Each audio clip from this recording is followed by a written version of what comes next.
Fala galera, sejam muito bem-vindos à quarta temporada do Fast Talks.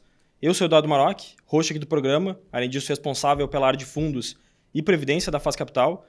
Antes de anunciar o nosso convidado de peso, que vai abrir essa temporada com uma grande relevância, eu queria anunciar duas novidades. A primeira é que, como vocês podem ver, quem está nos vendo pelo YouTube, estamos de casa nova, com um estúdio ainda mais preparado, mais equipado para trazer mais qualidade, tanto para os ouvintes quanto para os telespectadores.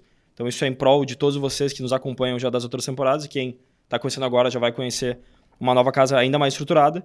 E além disso, eu queria anunciar a nossa nova co-host, que já é cara um pouco batido, inclusive de outros episódios, Giovanni Mioto, que é líder comercial do maior time da Fast Capital, tem mais de R$1 bilhão sob custódia nesse time, é o maior time. Queria, antes de qualquer coisa, te dar as boas-vindas e queria saber se tu está animada para essa nova temporada que a gente vai estar figurando aqui. Obrigada, já estive do outro lado da mesa, então estou muito empolgada, tenho certeza que vai ser uma conversa sensacional, estou animada com nossa nova casa também.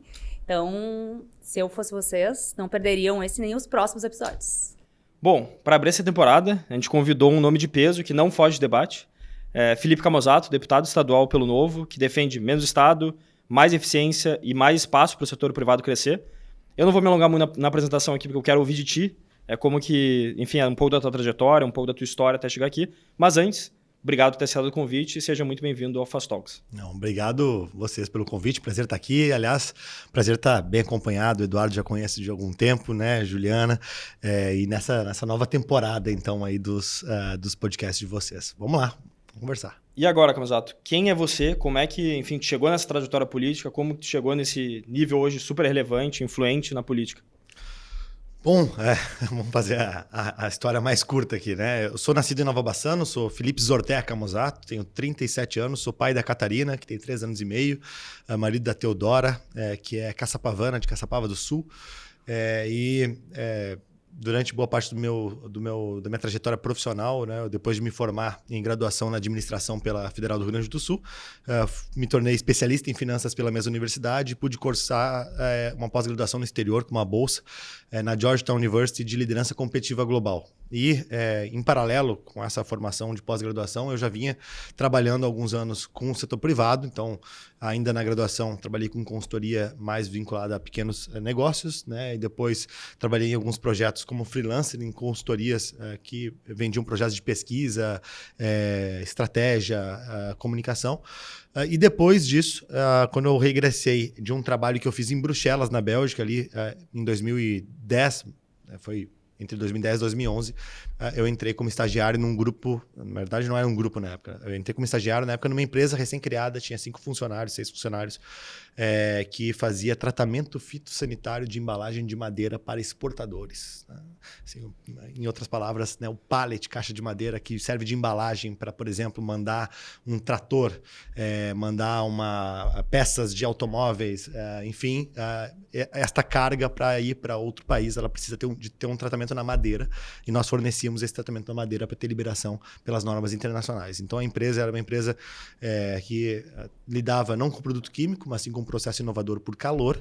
E depois de entrar como estagiário lá, eu assumi a parte de vendas e marketing.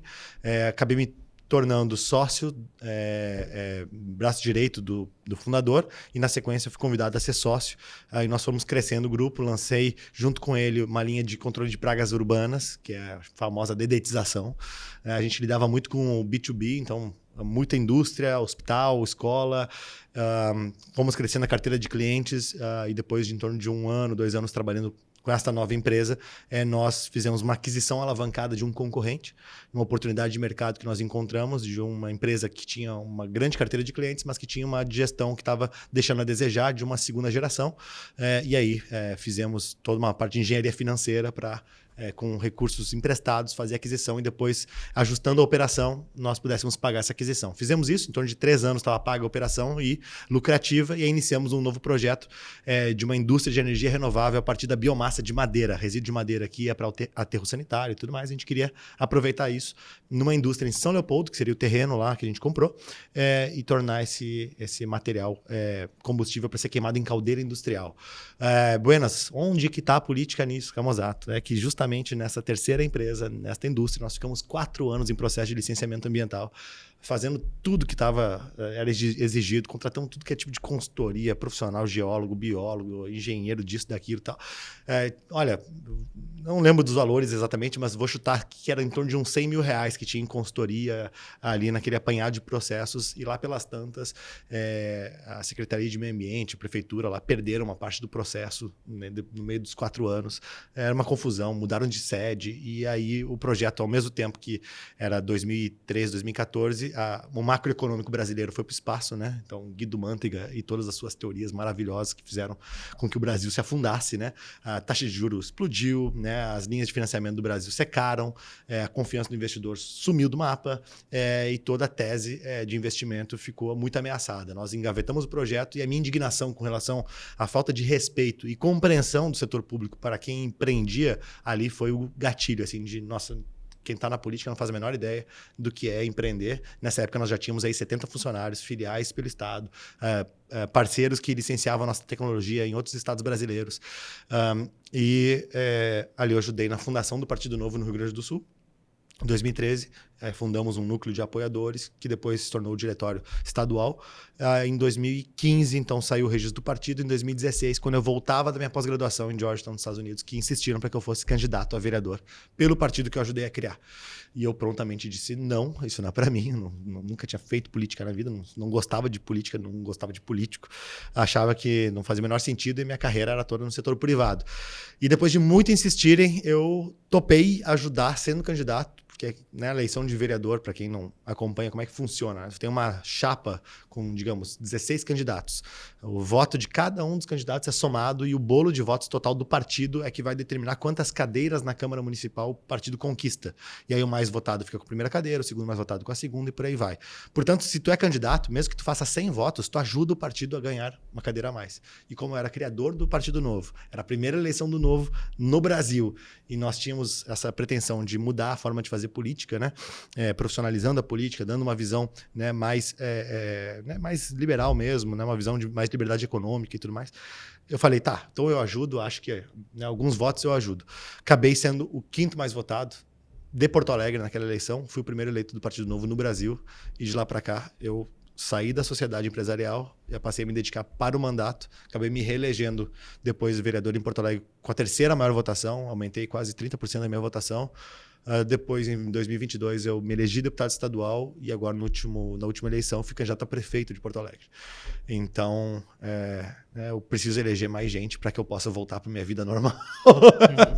Que eu estou emprestado para a política, mas eu me sinto muito mais alguém do setor privado do que alguém da política mesmo. Mas gosto do que eu faço. E indo em linha exatamente com isso, acho que é uma excelente pergunta para a gente começar a discussão aqui, em linha com o que tu sofreu antes de conseguir chegar, enfim, e até figurar na política para conseguir mudar esse cenário, é que o Brasil ainda ocupa posições, com todo respeito ao termo, vergonhosas no que tange a ranking de liberdades, de modo geral, né? De liberdade empresarial, enfim, e burocracias e tudo mais. A gente é um país muito rico em questão de recursos, mas pobre em resultados, né? E na tua visão, assim, hoje, né, 2025, é mais uma questão de incompetência ou é de interesses de quem está lá de manter as coisas assim? Então, o Brasil ele é pobre nesse aspecto, né? Porque ele é mal governado ou porque ele é governado demais, eventualmente? Essa é uma boa forma de formular a pergunta. Roberto Campos dizia que o trabalho do Brasil, para o Brasil ser pobre, é um trabalho de profissional, na verdade, né? A gente não é pobre à toa. Mas assim, né? Eu tinha uma visão antes de entrar na política muito mais ingênua e até falsa, né? De preconceito com a política do que depois de entrar lá. O que eu quero dizer com isso, né? Assim, a tese que eu tinha é de que eu não queria entrar na política porque eu enxergava a política como uma quadrilha e uma máfia, assim, né? O Estado é uma máfia, um bando de quadrilheiros, safado, eu vou entrar lá, eu vou só, né, corromper a minha trajetória e meu nome, né, e não vou conseguir mexer em nada. Em parte estava certo, né? Assim, eu te digo que é muito menos do que eu imaginava, assim. O que a gente acaba encontrando uma vez que a gente entra é que sim, existem os quadrilheiros e os bandidos e os corruptos. Existem, tá? Mas eles são muito menos do que eu imaginava, tá? A verdade é que tem uma grande massa de parlamentares e lideranças políticas que são, às vezes, bem intencionadas, honestas e, às vezes, não tão bem instruídas. Acho que pouca gente no Brasil tem uma formação que ajude a na tomada de decisão da gestão pública, assim, que consiga enxergar, né, que tem uma visão sistêmica na hora de tomar uma decisão de projeto de lei, que consiga fazer uma análise de orçamento, que consiga entender causa e efeito do que está decidindo. E isso é um grande problema, né? Eu lembro quando eu entrei na Câmara de Vereadores de Porto Alegre, eu era o único vereador do Novo em 36 vereadores. Me colocaram na Comissão de Finanças e Orçamento, né? Aliás, eu pedi para estar nessa comissão, mas rapidamente me botaram como vice-presidente. Pensei, né? Poxa, prestígio, né? Me botaram como vice-presidente, né? Depois eu fui entender que o fato de terem me botado como vice-presidente era porque o vice-presidente ele ganhava mais trabalho, mas não ganhava nenhum cargo, nenhum aumento. Então, assim, não interessava para ninguém dos meus colegas ser vice-presidente, porque ninguém queria trabalhar mais para não ganhar nada em troca. Mas eu queria trabalhar, então era o lugar perfeito para mim, né? Porque justamente ali, no primeiro ano já de mandato, eu relatei o orçamento da cidade.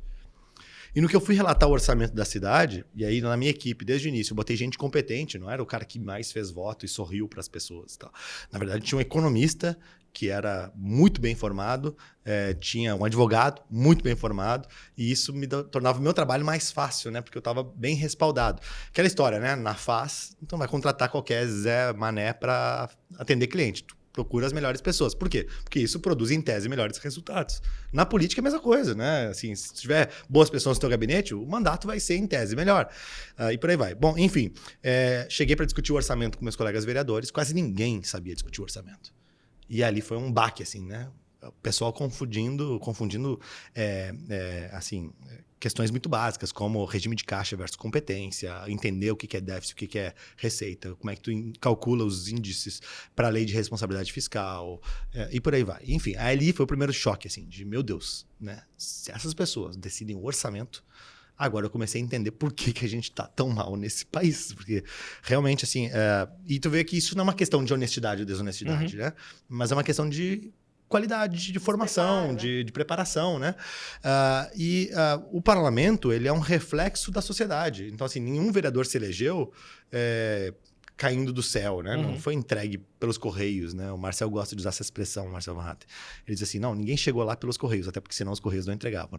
Mas as pessoas foram votadas, então alguém chegou lá e disse assim, eu quero ele como meu representante. E aí coloca a pessoa por N motivos, desde porque é meu vizinho, conheço o cara, ou porque é da mesma área que eu, ou foi meu colega de trabalho, ou um amigo, familiar me mandou votar, e por aí vai. Ou seja, independente do motivo, a pessoa escolhe e essa pessoa que foi eleita vai tomar decisões que vão desde orçamento a decisões como,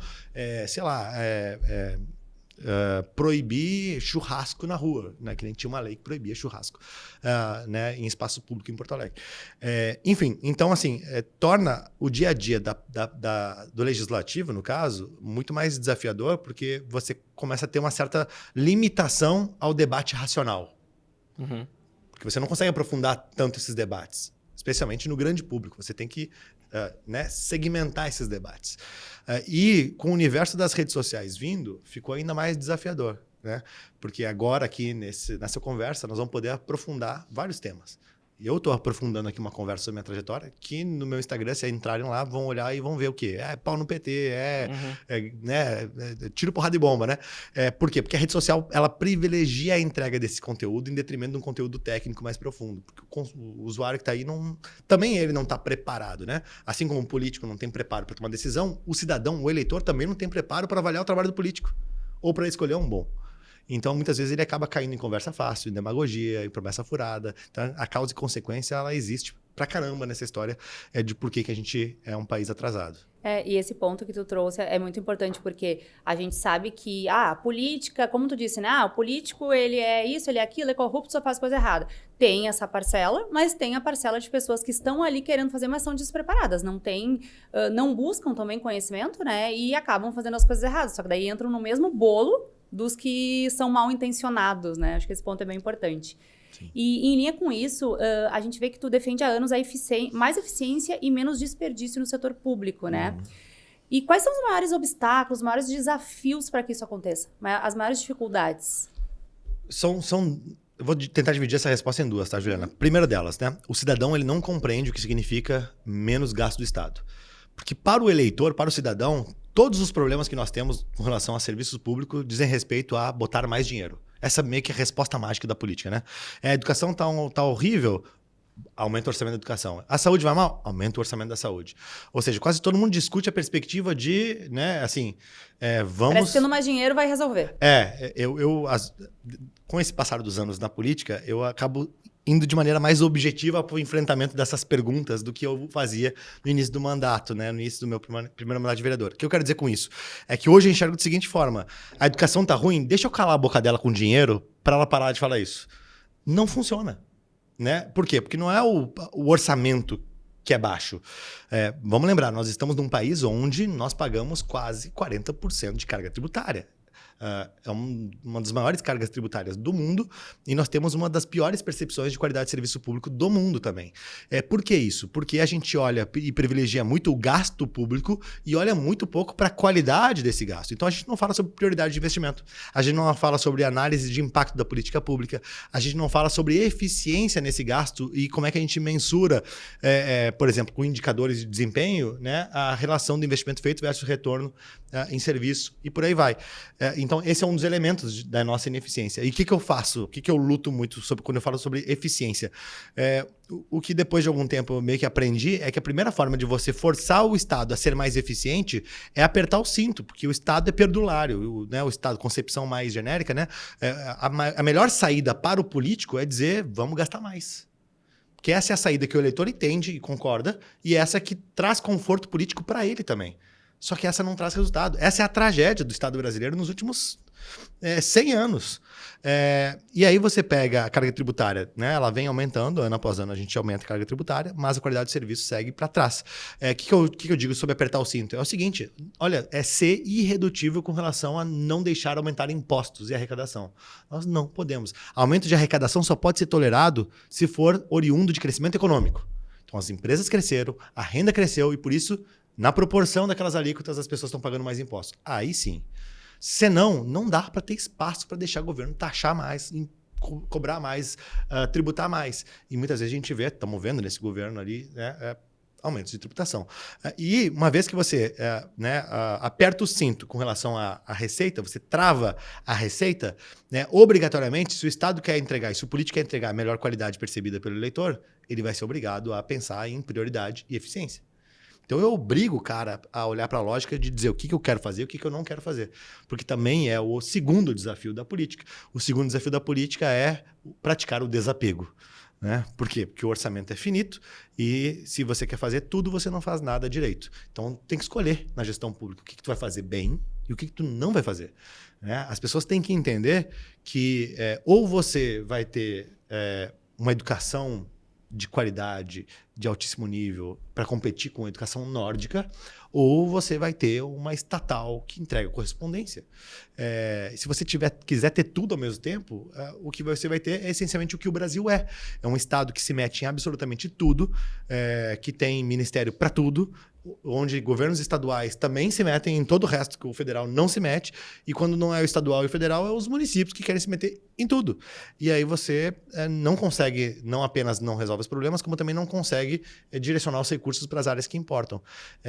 Então, assim, vou dar alguns exemplos mais, talvez, práticos aqui. Né? Eu entrei na Câmara de Vereadores de Porto Alegre e prontamente ouvi essa questão de licenciamento ambiental e a abertura de empresas, que era um gargalo para o desenvolvimento econômico. A prefeitura, basicamente, não tinha muita noção de quanto tempo levava na burocracia e como é que a burocracia ela se desenhava para quem queria abrir um negócio ou fazer algum tipo de licenciamento. Na época, o Sebrae estava acompanhando, junto com a Endeavor, rankings de abertura de negócio e tudo mais, mas em várias secretarias a gente não conseguia ter uma mensuração do trabalho realizado. O que eu comecei a fazer? Eu, enquanto vereador, deputado, enfim, pode solicitar pedidos oficiais de informação. Então, ele requer um esclarecimento, né, do órgão, da prefeitura, e ela tem um prazo para cumprir aquele esclarecimento. Senão, ela pode responder, inclusive, por improbidade. O que eu comecei a fazer? Comecei a mandar todos os meses para várias secretarias perguntas sobre números de atendimentos, números de licenças emitidas, números de protocoladas, tempo médio de licenciamento e por aí vai. Por que eu fazia isso todos os meses? Para que eu forçasse o gestor e a pasta a anotar aquilo ali, que é aquilo que a máxima da administração, né? Você não gerencia aquilo que você não mede. Então eu comecei a obrigar os caras a medir através desses pedidos. Eu lembro que chegou uma ocasião em que o então secretário de Meio Ambiente me encontrou num evento e falou assim, Camozato, já é o 4º mês que tu faz o mesmo pedido, dos mesmos números. Eu fiz uma planilha lá no meu gabinete para ficar anotando esses números, porque eu sei que o próximo mês vai vir de novo. Aí eu falei, é exatamente isso que eu queria. E não tá melhor, agora tu já tá enxergando o teu trabalho. Você tá vendo agora como é que eu busco eficiência nisso aqui. Então, assim, mas o fato de eu estar falando isso mostra também como a gente está em aspectos ainda muito rudimentares da gestão. Né? Em empresa, a gente tinha 5 funcionários, a gente já tinha indicador de desempenho, já media tempo de entrega para cliente, faturamento, margem de lucro, fazia precificação no detalhe, via a satisfação do cliente com relação ao serviço prestado. Né? Então, assim, o público ainda tem bastante a se caminhar, mas a gente precisa estar dentro das perspectivas de governança certas. E no linha com isso de gasto público, mas uma esfera agora um pouco mais ampla, né? Saindo um pouco do município, /estado, para a União, enfim, eu queria ouvir um pouco da tua opinião. Que a gente tem visto um aumento absurdo do gasto público, enfim, toda uma expectativa de entrega, né, de austeridade. Eventualmente, um certo controle, equilíbrio fiscal, principalmente com o Haddad no início desse mandato do Lula. E, enfim, tudo isso descasou, a gente nem está mais falando sobre isso, está bem claro, acho que do ponto de vista, pelo menos do executivo em si, qual que é a pauta e como é que a gente vai seguir, pelo menos até o ano que vem, eventualmente até os próximos anos, eventualmente se houver a reeleição. Mas na tua visão, assim, qual que é o risco real mesmo? Porque a gente tem que cuidar o que é realmente demagogia e ter um certo cuidado, e eu acho que tu acompanha muito bem isso de números, dados, enfim, qual que é de fato o futuro do Brasil, as possibilidades reais, né? É um cenário de estagnação, de colapso, de fato, a gente vai eventualmente daqui a pouco virar uma Argentina da vida. Eu queria que tu falasse mais com o ouvinte nessa linha, para separar o que é real, o que está em jogo de fato. Eu acho que antes de responder essencialmente sobre este governo, ou o Haddad, o Lula, eu acho que primeiro é preciso que a gente trabalhe um pouco do conceitual aqui, né? Qual é a visão de Estado que o Brasil tem e que o brasileiro tem? Porque a gente tem, essencialmente, na política brasileira, um conflito de 2 visões. A visão predominante na esquerda é uma visão... E aí, quando eu falo esquerda, eu vou falar especialmente Lula e seus aliados. Não todos, né? Não vou falar aqui de algumas linhas mais de centro-esquerda que compreendem o que eu quero dizer. Mas, vamos lá. Lula e seus aliados, eles acreditam que a responsabilidade fiscal não é relevante, que o Estado ele deve ser indutor da economia através de gasto público e que, portanto, o Estado gastar mais é bom e vai fazer com que a economia cresça. Aí isso vai gerar um ciclo de desenvolvimento. Tá? Essa é uma tese. A tese da direita, se puder falar assim, né? Ou dos liberais econômicos, né? É a de que a responsabilidade fiscal ela é fundamental, de que quem faz crescer a economia é o setor privado, e não existe setor público se o Estado não der condições para o setor privado poder se desenvolver e, com isso, arrecadando impostos, abastecer o setor público com serviços. Portanto, são 2 visões antagônicas. Né? E essas 2 visões antagônicas, elas vêm protagonizando a alternância de poder no Brasil. Então, ora você tem uma visão que é mais gastadora, menos responsável do ponto de vista fiscal, que não desenvolve, portanto, a governança sob a lógica da eficiência do gasto público, porque, afinal de contas, não é relevante a eficiência, né? É relevante gastar. E a outra é a de que faz as travas, faz as medidas muitas vezes amargas, que bota controles e que olha a eficiência, a alocação de recursos, etc. Né? E aí é aquele negócio, teto de gastos versus descontrole de gastos. Né? Buenas, o que nós entendemos quando a gente olha para a literatura econômica e para a história das nações? Né? Aquele livro Why Nations Fail, né? Porque as nações fracassam, ele é muito emblemático nesse sentido, assim como tantas outras obras de economistas trazem este tema. É que a responsabilidade fiscal ela é fundamental para que a gente possa ter, primeiro, sustentabilidade do Estado e conseguir garantir investimentos para que o Estado possa melhorar a entrega de serviços públicos. Além disso, para que possa dar espaço para o setor privado se desenvolver. A linha né, do desenvolvimentismo, da gastação, etc., é uma linha que ela pode gerar crescimentos no curto prazo, mas ela compromete as finanças e o crescimento econômico no médio e longo prazo, porque ela vira dívida, ela vira inflação, ela vira comprometimento da capacidade de investimento. Portanto, no Brasil, nós precisamos adquirir ainda um consenso mínimo na sociedade de tornar esse lado o lado que é exigido e cobrado da política e este lado inaceitável na política. E aqui eu não estou falando sobre ideologia, tá? Uhum. O que eu estou falando é o seguinte, nos Estados Unidos, tu tem lá democratas e republicanos, mas a responsabilidade fiscal virou consenso mínimo social. Lá, democratas seguram o gasto público diferentemente do que republicano, do que o que seria análogo aos democratas no Brasil. Assim como em outros países europeus. Ou seja, tem diversas democracias maduras que conseguiram formar esses consensos mínimos. Tá? Eu vou ser simplista aqui na análise para poder ser mais objetivo na resposta. Mas veja que nós avançamos no Brasil quando a gente disse assim, olha, o Banco Central tem que ser independente para que ele possa não sofrer a intervenção política, para que se controle a inflação, porque a inflação virou um consenso mínimo. Nós não queremos mais hiperinflação.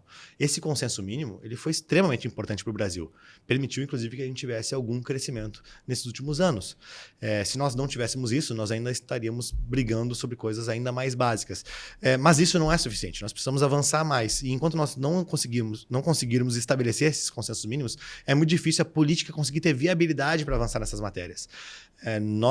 Note que o próprio teto de gastos, né, que foi aprovado no Temer, depois o Bolsonaro veio e ele mesmo, com pandemia e tudo mais, teve dificuldade para cumprir, mas na sequência agora o Lula abriu a porteira.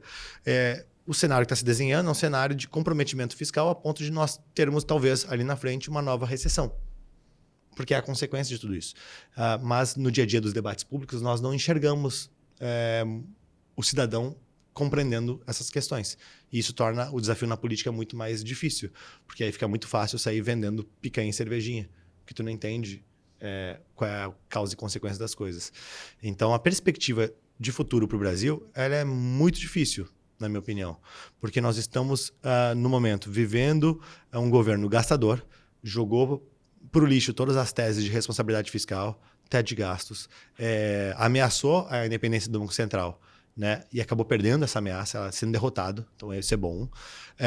Mas, ao mesmo tempo, o que nós temos na pauta agora?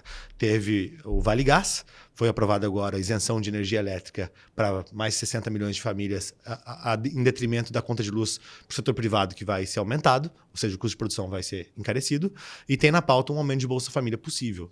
Ou seja, é um Estado que quer ser pai de todos, que quer que o setor privado vire cada vez mais, né, uma espécie de servo de um sistema populista mesmo, né, de prover as coisas para as pessoas para que elas não precisem trabalhar por aquelas coisas, e assim, de certa forma, fechar um ciclo de eleição infinita, né? Porque assim, eu te dei as coisas e então vota em mim, me reelege. A direita tem um dever moral de quebrar esse ciclo, né? Por isso que é ruim quando lideranças de direita apelam para populismo econômico também, porque elas estão, de certa forma, ajudando a justificar o que a esquerda fez de errado, e também elas educando a população do eleitor, que em tese respeitaria a prudência fiscal, para que aquilo é permissível, que aquilo é bem-vindo. Bom, aí confunde a cabeça de todo mundo. Você perde consenso mínimo com relação a pautas que são importantes. Então o Brasil precisa sair dessa armadilha, né? Nós precisamos regressar para uma agenda de consensos mínimo na sociedade que olhe, né, não só para a inflação, mas que olhe para um fiscal ajustado, que olhe para a produtividade do gasto público, né? Faz sentido botar esse valor na educação? Como? Né? Na educação básica, na média, na superior, né? Na saúde, como é que a gente faz esse gasto ser melhor? Na infraestrutura, onde é que estão os gargalos de desenvolvimento da nossa infraestrutura?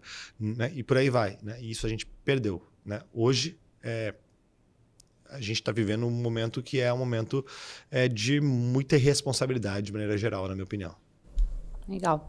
Deputado, acho que a gente vê, e não é novidade para ninguém, que o Brasil ele vem perdendo espaço para outros países emergentes na disputa por capital global. A gente sabe que tem muitas falhas, né, muitos erros, mas o que tu vê? O que é o principal falha? Onde a gente pode melhorar nessa disputa? É que o Brasil ele disputa no cenário global com uma âncora no pé, né? Então, assim, o custo do Brasil é gigantesco, a gente trabalha muito pouco para reduzir o custo do Brasil. Se a gente olha para o que é o custo do Brasil, você tem desde tributário, não só carga, mas também complexidade de pagar. A reforma tributária, que poderia ser um avanço, ela está cheia de retalhos ali, vai ter uma série de entraves, ainda com muita dificuldade de implementação, e vai ter um passivo judicial decorrente dela. Quando a gente olha para a estrutura do Estado, gigantesca, deveria ter uma reforma administrativa para tornar mais enxuto o Estado, para ele ficar mais barato no nosso bolso e ser mais eficiente naquilo que ele precisa ser. O que ele precisa ser eficiente? eficiente? Segurança jurídica, para a gente poder ter contratos de longo prazo, que são necessários para a infraestrutura. A segurança jurídica consegue permitir redução de taxa de juros, né? Previsibilidade de investimentos, né? A segurança física das pessoas também, né? Atentado contra patrimônio, roubo, respeito aos contratos, né? Obviamente, né? A preservação da própria vida das pessoas. Então, a perspectiva de que o cidadão queira viver, morar aqui e ficar aqui, especialmente o cidadão que tem aí uma boa formação e, portanto, boas condições de contribuir com a sociedade do ponto de vista da inovação, da disrupção, dos empreendimentos mais inovadores, né? Não que um cidadão valha mais com o outro, mas se nós tivéssemos mais pessoas com um perfil de um inovador como Elon Musk no Brasil, significa um potencial maior de criar empresas disruptivas com o potencial de empregar um tanto número de pessoas e gerar um X de desenvolvimento econômico, versus alguém que não tem tanta formação, não tem tanta experiência e, portanto, está mais limitado nas suas possibilidades futuras. O que não significa que está excluído disso. Pode sim, mas é um exercício muito mais do acaso do que da possibilidade concreta. Bom, todos esses gargalos que estão postos hoje são gargalos que precisam ser enfrentados se nós queremos competir na arena global. E nós não estamos enfrentando eles. Né? O que nós temos, na verdade, é cada vez mais uma dependência do agronegócio brasileiro, porque este sim, da porteira para dentro, consegue ser cada vez mais eficiente. E é mais eficiente por quê? Porque é uma cadeia mais simples produtiva, né? E por ser mais simples e menos sofisticada, vou colocar dessa forma, ela tem menos acumulação tributária ao longo da sua cadeia de valor produzida. Além disso, ela tem mais domínio do privado dentro da porteira para sua execução, ou seja, tem menos interação entre o produtor e órgãos de Estado para conseguir produzir. Diferentemente de uma indústria. A indústria no Brasil é uma loucura, porque tu tem uma série de interações com o poder público nos diversos órgãos de controle de secretarias, nas diversas normas que se tem para se estabelecer para uma produção industrial. Além disso, a carga tributária ela é esdrúxula, difícil de calcular, ela é cumulativa, porque você vai tendo matéria-prima que vai acumulando nos processos, vai chegando até o produto final, você tem um tributo que torna praticamente impossível você competir com aquele produto internacionalmente, e aí o produto brasileiro, fabricado por indústria brasileira, ele acaba tendo muita dificuldade de superar um produto importado, aí você bota barreira para importação, para tentar fazer com que a indústria nacional tenha condição de vender esse produto, e aí você acaba fazendo um auto-boicote, porque o cidadão brasileiro que poderia ter acesso a um produto de menor valor, tendo mais renda disponível para outras finalidades, ele acaba sendo, né, de certa forma, proibido de acessar esse produto para tentar proteger a indústria nacional. Só que está protegendo do quê? A indústria nacional. Está protegendo, na verdade, o Estado. Né? Não está protegendo a indústria. Está protegendo o Estado de fazer as mudanças que precisam ser feitas para que a indústria possa trabalhar com mais liberdade.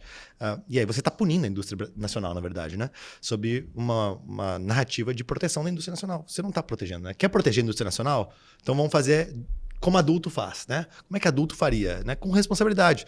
Vamos revisar todas as normas trabalhistas, tirar aquilo que é exagero, vamos deixar os contratos de maneira mais sóbria e criar previsibilidade para o seu cumprimento. E aí tem que entrar na esteira também, não só executivo e legislativo, mas também órgãos de controle como o Ministério Público, Justiça e Trabalho, né? E esses outros órgãos que muitas vezes vão lá e se metem nessas relações trabalhistas, mesmo tendo novas legislações do trabalho, e não cumprem o que a legislação prevê e acabam gerando mais incertezas.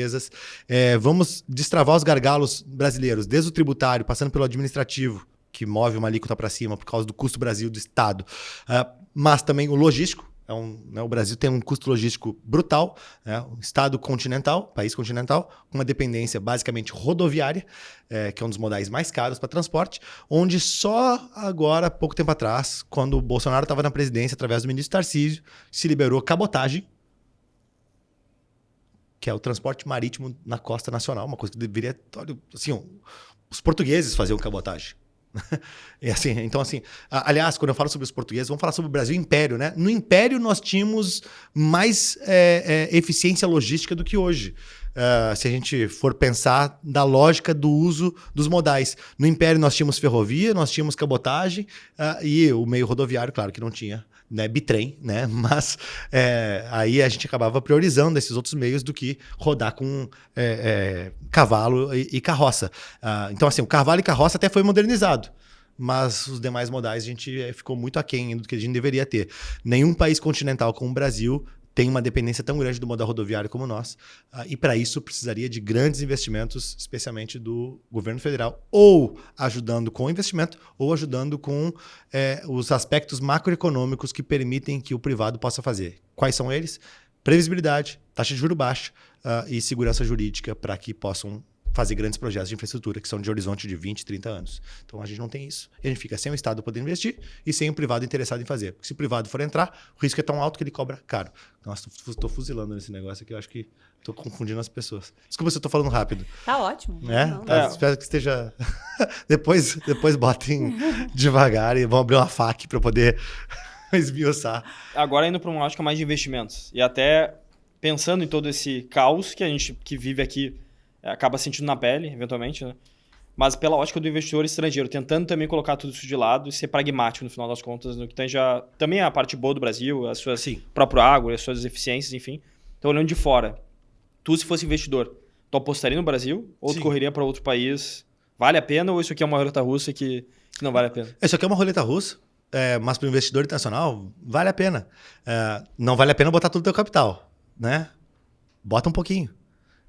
Porque o Brasil é barato, né? Assim, faz sentido, entendeu? Para quem está com dólar, está com libra, está com euro, né? Tem algumas boas empresas no Brasil. Vai atrás dessas boas empresas, tem alguns bons contratos, né, que desde fundos a alguns contratos, mesmo de concessionárias, de utilities ou mesmo concessões rodoviárias, que tem uma boa previsibilidade de receita, né, uma constância de pagamento de dividendos e por aí vai, e que às vezes tu não consegue essa remuneração lá fora. Mas assim, tem que ter um apetite para o risco para estar aqui, né? Assim como tem que ter para estar na Argentina, né? Só que risco é inverso retorno, né? Então assim... Eu sou investidor desde 2007, pessoa física, e eu sigo investindo no Brasil, né? Claro que, vamos combinar assim, que não é fácil, é um risco alto, e eu tenho apetite por risco, não à toa que eu estou na política, né? Acho que é o maior exemplo de que eu tenho apetite por risco é ter entrado, né?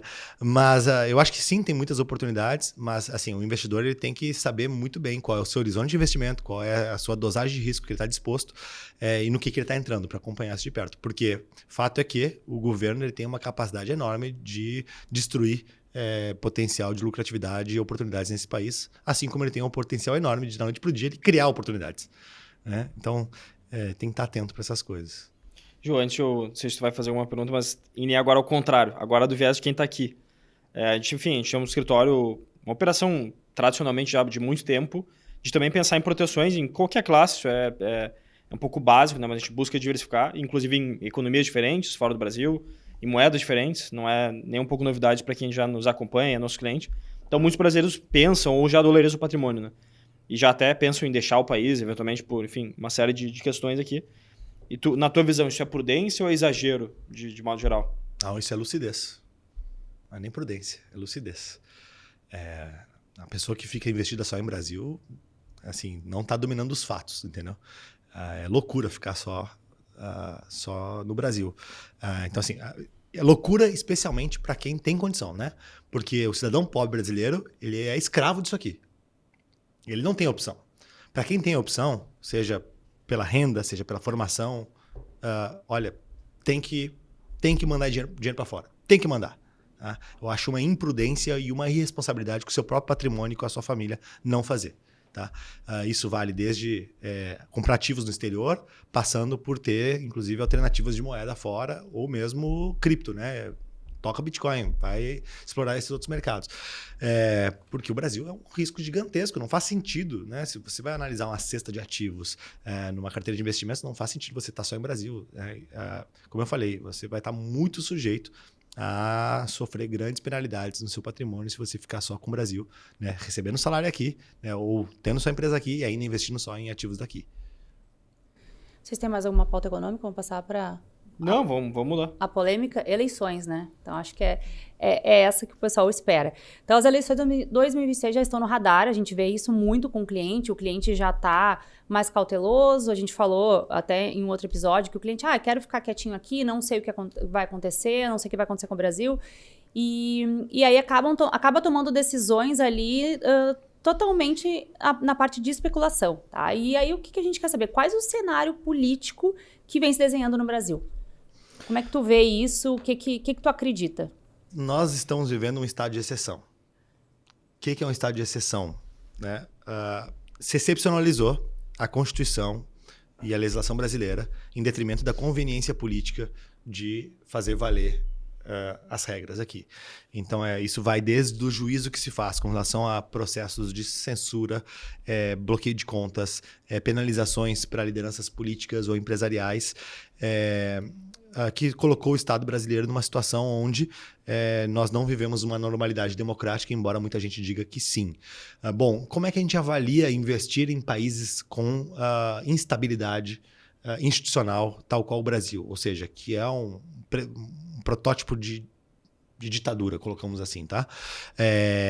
De novo, risco alto, retorno potencial alto. Hoje nós temos, pega a Bolsa de Valores brasileira, inúmeros ativos que estão extremamente depreciados por conta da circunstância da crise institucional. Que ali na frente, se nós temos um resultado eleitoral de alternância de governo,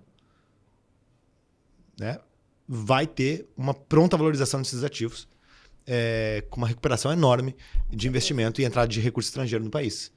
Tá? Agora, dizer para como é que nós estamos caminhando é um pouco mais difícil. Tá? Por que isso? Porque o Brasil é uma salada de fruta que a cada hora vai mudando as variáveis. Né? O que eu enxergo é o seguinte, existe já um sentimento de propensão à alternância do poder. Tá? Hoje nós temos uma população que está envelhecendo, na medida que a idade avança, essas pessoas de mais idade votam mais à direita. Religião evangélica crescendo, evangélicos cada vez, né, mais à direita. Nós temos, com as redes sociais livres, a gente tem uma predominância de conteúdos mais à direita, vencendo o debate público-social. Isto posto, e com o governo Lula sofrendo alguns contratempos entre expectativa e realidade, eu diria que nós teremos uma alternância de poder em 2026. Tá? E a minha tese é que essa alternância de poder tende a ser na Câmara, no Senado e na presidência. Mas, e aí um grande mas, sublinhado, Lula, Supremo e aliados também enxergam isso. E por também enxergarem isso, eles não querem ser derrotados. Não à toa que agora, recentemente, se aprovou a MP 300, que concedeu a isenção de tarifa de energia elétrica para 60 milhões de pessoas, que a gente não sabe como é que vai impactar na aprovação do governo e nos números eleitorais. Não à toa que o governo está querendo fazer um aumento de Bolsa Família. Não à toa que está se tentando cada vez mais, né, controlar redes sociais. Não à toa que se quer tornar inelegíveis vários nomes que são possíveis senadores ou presidenciáveis. Não à toa que se controla discurso e narrativa para que a pecha da extrema-direita fascista, dos rótulos, contamine o debate público e afaste o eleitor comum, que é o decisor da eleição, de participar do debate, porque ele fica acuado de participar, porque ele acha que o debate está violento, entre aspas, né? Ah, não, é muita polarização, muita polarização. A polarização, ela não é um problema, né? O problema não é a polarização, o problema é a violência. Polarização é saudável, democracia é polarizar entre o certo e o errado, entre o que você quer, o que você não quer, o que você acha que é uma boa ideia de uma ideia ruim. É natural numa democracia que exista um embate ideológico, que exista um embate de ideias e que as pessoas escolham lados. O problema é quando isso descamba para a violência.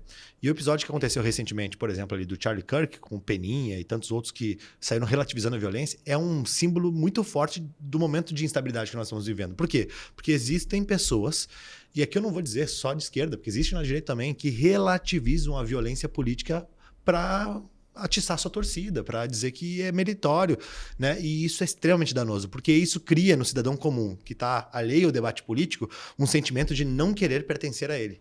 Só que quando o cidadão comum não participa do debate público, essa omissão sai caro, porque você entrega para os radicais, né? Ou para quem está muito interessado no debate, e eventualmente você não tem a moderação das ideias prevalecendo, que podem constituir aqueles consensos mínimos que eu falava lá no início, que são tão necessários. Pior, né? A gente já está vendo, inclusive, algumas figuras se apresentando como candidatos da moderação. também eles não sendo pessoas que estão dispostas a participar do debate. Na verdade, eles querem, tocar os lados para os cantos e dizer, são radicais, não ouçam eles, me ouçam. E também não tem uma agenda tão produtiva assim para oferecer. Mas, enfim, isso é parte da democracia, isso é parte do debate público que nós precisamos, nesse um ano pela frente, compreender esses desafios, olhar para além do discurso, mas para a prática. Quais são os... Né, o que eu quero dizer com isso é que é muito fácil dizer assim, eu sou a favor da democracia, eu sou a favor do desenvolvimento, eu sou a favor de melhor qualidade de vida para as pessoas. Tá, mas o que tu está fazendo e o que tu fez ao longo da tua trajetória que produzissem como consequência esses resultados que tu está dizendo? É essa coerência entre discurso e prática que ela é fundamental a gente ter capacidade de analisar e de cobrar também na política. E que, na minha opinião, será e está sendo cada vez mais o que o eleitor está buscando para 26. Né? Me parece que a candidatura de 26 será uma candidatura onde nós teremos pessoas que serão cobradas pela sua capacidade de entrega de resultado, de certa moderação na sua postura, de certa construção política para ter viabilidade de governo e, ao mesmo tempo, que consigam abafar os excessos do Supremo, excessos ideológicos, radicalismos, e consigam colocar de volta o Brasil numa agenda de recuperação do Estado e da economia brasileira. Porque se isso não acontecer, aí a minha recomendação aqui sobre investimentos no exterior passa a ser outra. Percentual maior um pouco. Bem maior. Né? Bem maior. Mas vamos supor, tá? Porque a gente tem esse cenário dessa alternância, seja qual for o nome. A gente fica aqui já cada vez mais, muitas pesquisas soltando, tá uma eleição acho que bem debatida muito antes de acontecer. Mas igual quem pega todos esses problemas que a gente está vivendo, né? As contas... mas é um copo meio cheio, meio vazio, tá? Sim. Às vezes as pessoas me perguntam, Camusato, como é que vocês conseguem, com meio de tudo isso, ainda estão lá e tudo mais? E aí eu tenho respondido, ao mesmo tempo que é uma tragédia que a gente está vendo e tudo mais, é muito difícil, ao mesmo tempo eu tenho um certo otimismo dentro de mim, tá?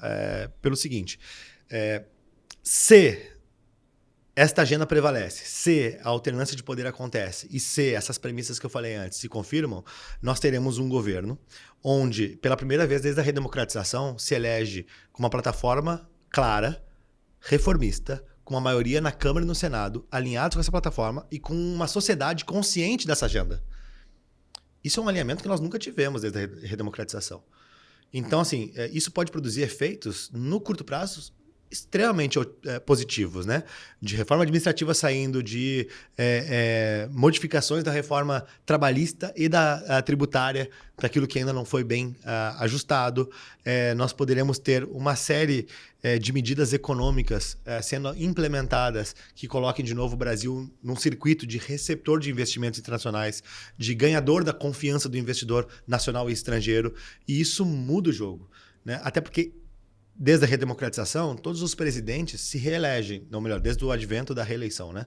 A exceção foi o Bolsonaro, né? Então, assim, vai estar um caminho traçado, e depois do Lula não tem sucessor, né? A esquerda não tem sucessor depois do Lula. Aí tu olha para a direita, ou para a centro-direita, aí você vê lá, tem Tarcísio, tem Caiado, tem Zema, tem Ratinho Júnior, aí, enfim, né? Vamos para os senadores, deputados, enfim, uma série de novas lideranças surgindo. E eu vou me ater aos governadores aqui pelo seguinte, tá? E aí você que vai ter gente que vai dizer assim, não vai falar nada do Bolsonaro ou da família Bolsonaro. Depois. Primeiro eu vou só me ater ao que é os governadores. Por que eu quero me ater aos governadores? Porque qualquer um desses 4 nomes, Caiado, Tarcísio, Zema, Ratinho Júnior, eu particularmente me sentiria muito à vontade de tê-los como presidente, né? Não que seriam a melhor opção, tá? Acho que cada um tem seus prós e contras e tudo mais. Mas todos eles são governadores experimentados na gestão pública, que tiveram o desafio de governabilidade, que tiveram o desafio de tocar a gestão do Estado, lidar com o legislativo e enfrentar, dentro de uma perspectiva ideológica, a entrega de resultado. E tiveram aprovação. Então, uma vez na presidência, tendo maioria de Câmara e Senado, né, as chances de que eles consigam imprimir uma governabilidade produtiva para o país é enorme, com maior ou menor grau de intensidade para as pautas mais ou menos ideológicas, né? Acho que, por exemplo, o Zema, sou do Partido Novo, então acho que o Zema seria o melhor nome, porque é do meu partido e também porque vai estar junto de um grupo que tem uma identidade ideológica parecida com o que eu acredito que seja mais interessante para conduzir uma agenda de liberdade econômica para o país. Agora, se vai ser mais efetivo ou menos efetivo, difícil dizer. Ratinho Júnior. outro nome. Tarcísio, outro nome. Então, assim, todos eles têm diferentes características e eu acho que o Brasil estaria muito bem resguardado com esses nomes, especialmente se eles tiverem maturidade, junto com a direita brasileira de maneira geral, né, e aí inclui-se também família Bolsonaro e outros, de conseguirem montar uma plataforma onde estejam todos imbuídos dessa missão, né? De, olha, nós precisamos voltar a ter uma agenda racional para o Brasil, porque virou, como eu falei antes, um estado de exceção.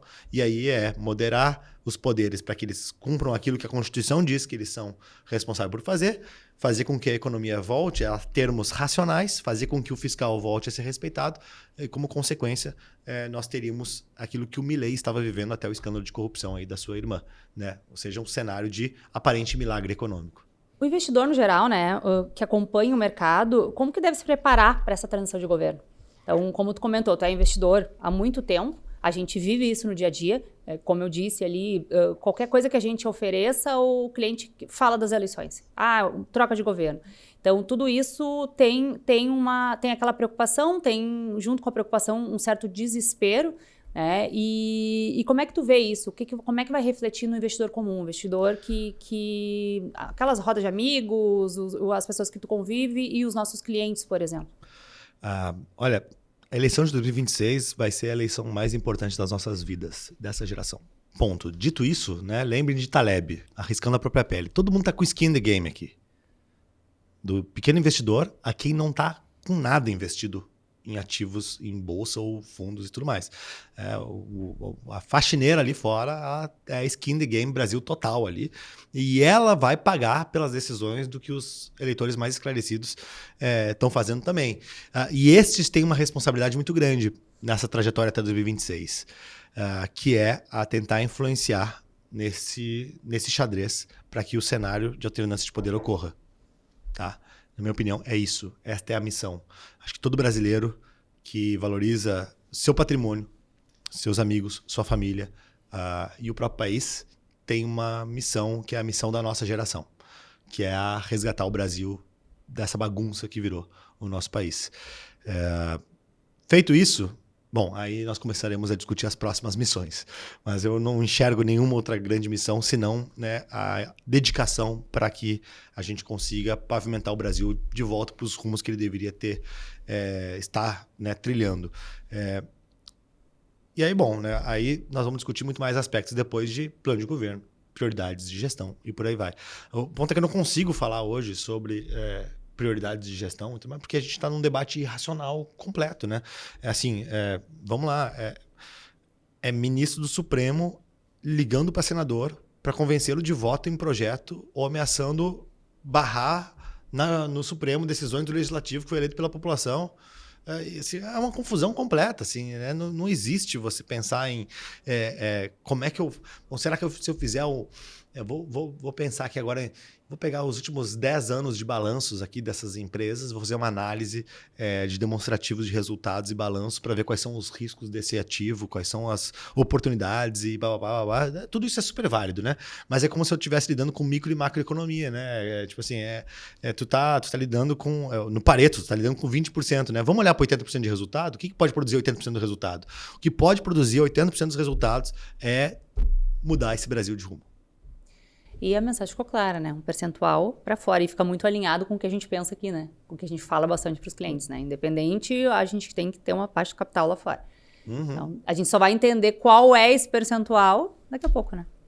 Com eleições vindo e se vai reduzir, se vai aumentar, ou se vai mandar tudo, né? Tem esse ponto também. Exatamente. Tem uma pergunta um pouco capciosa que não foi nem um pouco combinada, que a gente normalmente faz para praticamente todos os convidados, e tu pode se abster. E isso é só um exercício completamente amistoso. Não façam isso em casa, tá? Nunca façam movimentos da carteira totais, né? De pegar e tudo e colocar, mas é um exercício que a gente geralmente faz, que é, nesse caso, né, Camusato, se eu estivesse olhando para frente 10 anos e tu tivesse a possibilidade de escolher entre $1 milhão ou 5,5 milhões de reais hoje, não podendo mexer nesses próximos 10 anos, o que tu escolheria? $1 milhão. E por quê? Cara, real. Ali perto da Assembleia tem um restaurante que ele vende tickets onde tu paga adiantado o almoço, tá? Tu pode pegar lá, compra 10 almoços, aí tem um desconto no almoço e tu fica com um ticket. Vale almoço, tá? Esse vale almoço, uma vez que eu comprei, e comprei 20 de uma vez, né? O desconto era bom, tudo mais. Fiquei na minha carteira. Fiquei com ele 6 meses na carteira. O almoço custava R$38. O último ticket que eu usei, o almoço já estava 46. Aí eu falei, esse ticket de papel impresso pelo restaurante vale mais do que o real. Isso aqui é um ativo mais relevante do que o real. Pretty much it, sabe? Assim, Tá respondido. não que o dólar seja uma puta referência, desculpa meu francês. Nossa, que moeda forte, né? E bem lastreada e imune à inflação. Mas o fato é que o real, ele não só é uma moeda que tem um alto componente inflacionário, como ele é uma moeda de controle político de uma cultura nacional de gastação. Então, assim... moeda arriscadíssima de tu manter, né? Se tiver a opção de estar em dólar e não estar em real, esteja em dólar, entendeu? Usa o real para viver aqui, mas com patrimônio, dolariza, entendeu? E se eu vou radicalizar um pouco mais, toque em Bitcoin. Se proteja ainda mais. Daqui a pouco eu vou ter que mudar um pouco a pergunta já pra gente transformar essa discussão um pouco mais ampla. Mas é legal porque cada a gente fez o outro episódio, então... Isso. Proteja-se do Estado e do monopólio da moeda. Bom, a gente chegou ao final do episódio. Queria te agradecer, Camusato, por ter aceitado o convite mais uma vez. Enfim, espero que tenha gostado. E obrigado por ter participado. Não, imagina, um prazer. Obrigado pelo convite. Espero ter contribuído aí. A oportunidade de poder falar assim é muito bacana, porque, como eu falei antes, né, na rede social, e aí convido vocês a me seguirem lá na rede social. Por favor, deixa todas as suas... O Felipe Camusato é o @Felipe Camusato. Camusato se escreve com 2 E's de Zema e um T de Tarcísio. Opa, tá bem claro. E lá vocês vão ver que no dia a dia, às vezes a gente está falando muito mais sobre conteúdos que eu falei antes, né? Que são os topo de funil, né? Estamos atacando no varejo. E essas conversas são os momentos onde a gente consegue afunilar e aprofundar mais. Eu acho que é isso, na verdade, esse tipo de conversa que faz mais a diferença na hora de construir alternativas para o Brasil. Embora, imagine se eu gravasse um vídeo sobre, sei lá, uma resposta que eu dei para alguma das perguntas de vocês e botasse no Instagram. Não ia dar entrega nenhuma, ninguém ia curtir, ia dizer chato pra caramba, né? Durou 10 minutos, não vou assistir. Então, assim, esse é o desafio também nosso, né? Que produzimos conteúdo, né, para a rede social, de conseguir, de alguma forma, ter as formas de aprofundar, qualificar o eleitor, o cidadão e fazê-lo compreender essas mensagens através dos símbolos e da comunicação mais simples possível de que, né, precisamos mudar de rumo. Eu quero te agradecer também, porque esse é o tipo de conversa que a gente gosta, uma conversa franca, né? Que, como o Maroc falou no início, não foge da discussão e consegue passar o ponto de vista sem medo, né? E sem receio. Então, esse é o tipo de conversa, a gente gosta de trazer pessoas assim. Então, muito obrigada pela... Imagina, sempre às ordens, e quem tem medo de falar não tem que estar na política, né? Exatamente. Bom, galera, a gente tá só no primeiro episódio dessa temporada, a gente vai ter vários outros, a gente só trouxe aqui o Camusato aqui para iniciar com a gente. Então, não deixe de se inscrever no canal, no YouTube da Faz Capital, ativar o sininho, seguir no Spotify, o que vocês preferirem, enfim, utilizar, de ouvir e ver. Obrigado, a gente se encontra na semana que vem às 19 horas na terça-feira e até lá. Muito obrigado. Obrigada.